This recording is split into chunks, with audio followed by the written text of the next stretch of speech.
3 तारीख की रात तक जब मेरी बहन आईसीयू में गई तो उसने कहा कि पापा आप सही से बोल रहे हैं, देख भी रहे हैं और सबको पहचान भी रहे हैं। तो एक दिल में तसल्ली हुई। रात के 9:30 बजे शायद वो आईसीयू में गई थी, पापा से मिलकर आई थी। उसने जब ये बताया तो एक तसल्ली हुई और हमने सोचा कि चलो 3-4 दिन की बात है, पापा सही हो जाएंगे और वापस आ जाएंगे।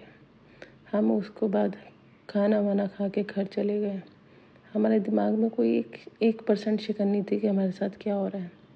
हम घर को आ गए सुबह। जब भैया और भाभी हॉस्पिटल में रुके तो सुबह उनसे बात हुई कि क्या हुआ। भाभी रो रही थी, कह रही थी कि पापा को ब्रेन हेमरेज हो गया। कुछ समझ में ही नहीं आया कि लाइफ में एकदम से क्या हुआ। ये इंजेक्शन का जो 5-6% लोगों के साथ होता है वो रिएक्शन पापा को हो गया। ब्रेन हेमरेज में नस फट गई और पापा अनकॉन्शियस हो गए। कुछ बोल ही नहीं पा रहे, कुछ समझ ही नहीं पा रहे, कुछ नहीं पता चला। वो 4 तारीख का दिन था जब हॉस्पिटल वालों ने हम पे प्रेशर डालना शुरू करा कि इनको वेंटिलेटर पे रखना है। हॉस्पिटल का स्टाफ आता, हमें कहता कि आप 1 घंटे में सोच के बता दो कि इनको वेंटिलेटर पे डालना ही नहीं डालना।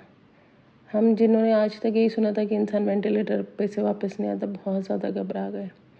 हम सभी अपने पाप के लिए घबरा गए। हमें समझ में ही नहीं आया कि हम सब इतने छोटे छोटे से कैसे कोई डिसीजन ले ले और उस इंसान के लिए डिसीजन ले ले जो आज तक सारी लाइफ के डिसीजन हमारे लेता आया।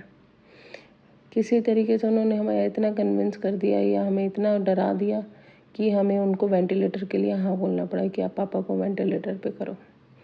कह रहे हैं कि इनको सांस नहीं आ रही, रुक रुक के आ रही है, अगर नहीं करा गया तो इनकी लाइफ को रिस्क है।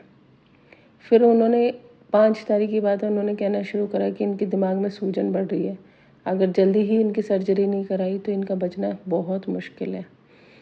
फिर